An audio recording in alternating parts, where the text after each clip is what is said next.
going on, everybody? This is Brendan down here at Snake River Fly. I've got another fly tying tutorial here for you. This one is the oh so magical Mop Fly, but in a new variant here. Had a lot of people talking about it, catching a bunch of fish, and this is a variant that I'll tie mainly fishing for carp, but I've had some great like smallmouth and trout success on it too. Cool thing about this one, I mean, it could be your rubber leg, it could, you know, imitating your stonefly. It could be crane flies, it could be all sorts of stuff, but just real buggy. Some people call it cheating, but at the end of the day, if it catches fish, who cares? So we're gonna jump right into this bad boy. Real simple bug. We got a Matsu S5 in here, that really aggressive competition like Czech style nymph hook. Typically 10's the smallest that I'll use, 10's 8's, and then if you really want a big dog, the 6's. Those three sizes are primary, and then just match your bead accordingly, right? This one's a 4mm or a 3.8 on this guy right here. So, and I got some flat waxed 6/0 spooled up.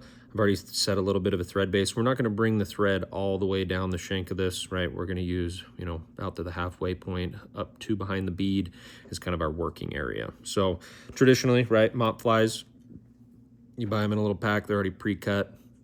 There's a lot of great chenilles out there that you can use to kind of create your own and get some more in-depth bugs, if you will. Like our water wick chenille, you see that in the propaganda worm, more or less turns it into a, you know, a big mop fly.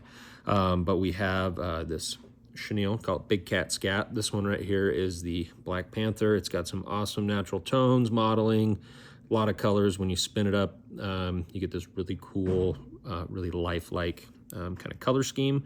So I've got a chunk of that cut off here, and just like any chenille, we're going to pull to where that core becomes exposed, and we're just going to tie that in right there behind the bead, locking that in like so. So we got that hanging, and then I've tinkered with this color scheme in a couple different colors. You can use our black Elasticore or brown. I got brown today. Some of the olives, it's a cool thing. I think we got 8 different colors. It's Big Cat and shoot, probably 15 of the Elasticore. So the sky's the limit on this guy. So I've got another chunk of that tied or cut here. We're gonna tie that in right on top. And then we're going to ferrule or furl these two materials together. So I have them, you know, paired up like so. And I'm just gonna bring this down and just roll those together.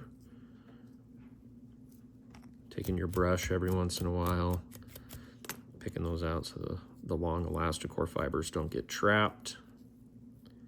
Spin that up pretty tight like so. So that's what our little noodle will look like there. And then at this point, this is how you can kind of decide how long you want this your tail to be. Typically, I'm going to think about, you know, the shank length. I'm going to lay that over,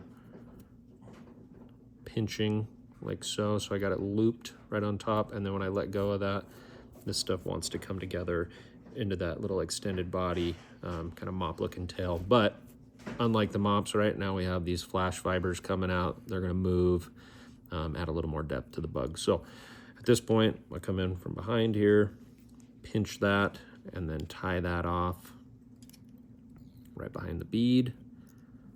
Pull that excess off, and then we can trim that excess. Cool thing is, right, it doesn't take a ton. I like to cut it long, just that way it's easier to work with, but then you can set that aside and have it ready for your next bug.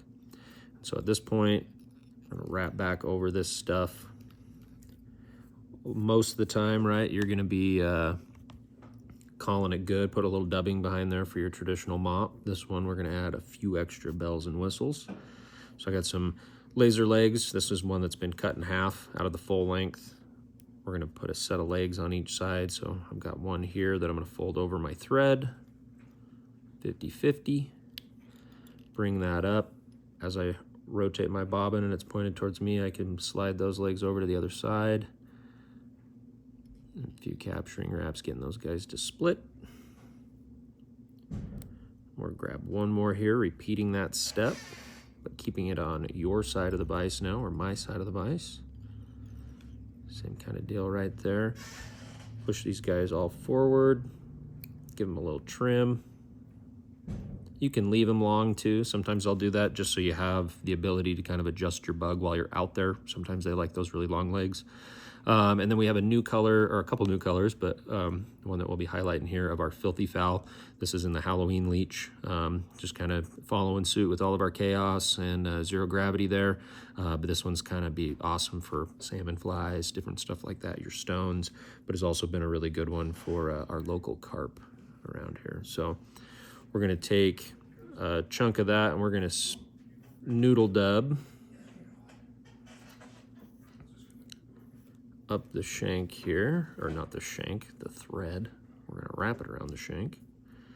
We're just gonna fill in the gap between our legs, getting those guys to separate there, like so. And then we'll pull these front legs back and advance our thread to behind the bead. We'll take just a little bit more of that Filthy Foul and that Halloween leech. And on this one, we take it, stack it a couple times, right? Getting the full length of that material. And so on this now, we're just gonna do a little veil. I'm gonna lay this right on top. I'm gonna pull these legs back first, lay that right on top, kind of enveloping that bead. Loose wrap all the way around. Before you pull it tight, I like to come through and you can kind of manipulate those fibers so you get a full 360 coverage. Snug that down, and then we can pull all of those back, build up a little bit of a thread dam there, kind of cleaning up that whole thing. You see that Filthy Foul kind of taper in about, 3/4 of the way down that mop tail. And so at this point we can come through and whip finish.